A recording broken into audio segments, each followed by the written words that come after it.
అంటే పిల్లప్పుడు మా అబ్బ నిన్ను స్కూల్ కాడా బండ్లో దింపేవాడు కాదా? ఒరే మా 90s జనరేషన్ లో ఎప్పుడే గాని తల్లిదండ్రులు వచ్చి స్కూల్ కాడ ఇచ్చిపెట్టినోళ్ళు కాదు. మేమే నడిచి వచ్చాన్నాము. మేము స్కూల్కు పోతానేమో వంగలంబడి తిరుగుతానేమో వాళ్ళకేం తెలిసేది కాదు. A few moments later.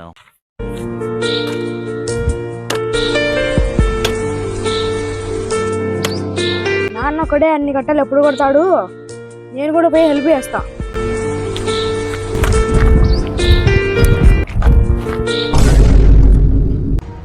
A Ranga ready కాలే, స్కూల్ డ్రెస్ వేసుకోలే, స్కూల్ టైం అవుతుంది, రెడీ కాపో, స్కూల్లో ఇచ్చి పెడతా.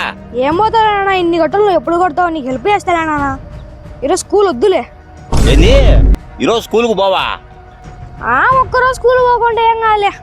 ఒక్కరోజు పోకపోతే ఏమైతుందా?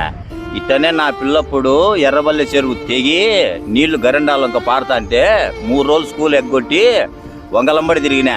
అప్పుడు నా చదువు దొబ్బింది. అంటే పిల్లప్పుడు మా అబ్బ నిన్ను స్కూల్ కాడా బండ్లో దింపేవాడు కాదా?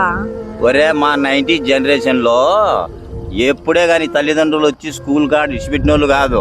మేమే నడిచి వచ్చాన్నాము. మేము స్కూల్కు పోతానేమో వంగలంబడి తిరుగుతానేమో వాళ్ళకేం తెలిసేది కాదు. అందుకే రా చదువుకోకుంటే నా మాదిరి అయిపోతుంది, చదువుకో అనేది. ఏంది నాన్న ఇప్పుడు చదువుకో అంటారంటావు? చదువుకోకుండా ఏమవుతుంది? ఇప్పుడు ఏమైతుందా? నేను చదువుకోలే, నాతో పాటు చదువుకునే స్నేహితులు ఇప్పుడు మంచి స్థానంలో ఉన్నారు. వాళ్ళని చూసి నేను గర్వపడతా, కానీ ఒక్కోసారి బాధపడతా. ఎందుకు నేను చదువుకుంటే వాళ్ళ మాదిరి ఆ స్టేజ్లో ఉండేవాడిని కదా అని.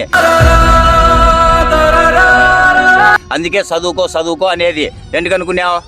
అంటే చిన్నప్పుడు మీతో కలిసిన క్లాస్మేట్స్ మంచి పొజిషన్లు ఉంటారు, నువ్వు కష్టపడుతున్నావు, మమ్మల్ని కష్టపెట్టకూడదని నువ్వు చదివిస్తున్నావా? అందుకే మమ్మల్ని బాగా చదువుకో అంటున్నావా? ఏ తండ్రి అయినా తనకంటే తన బిడ్డలు గొప్ప స్థానంలో ఉండాలనుకుంటారు. అందుకే నేను చదవకపోయినా మిమ్మల్ని బాగా చదివించి ప్రయోజకులు చేయాలనేది నా కోరిక, అంతే. నాన్న ఈరోజు ఆదివారం నాన్న, అందుకే హెల్ప్ చేయనీకి వచ్చినా. అట్లానా?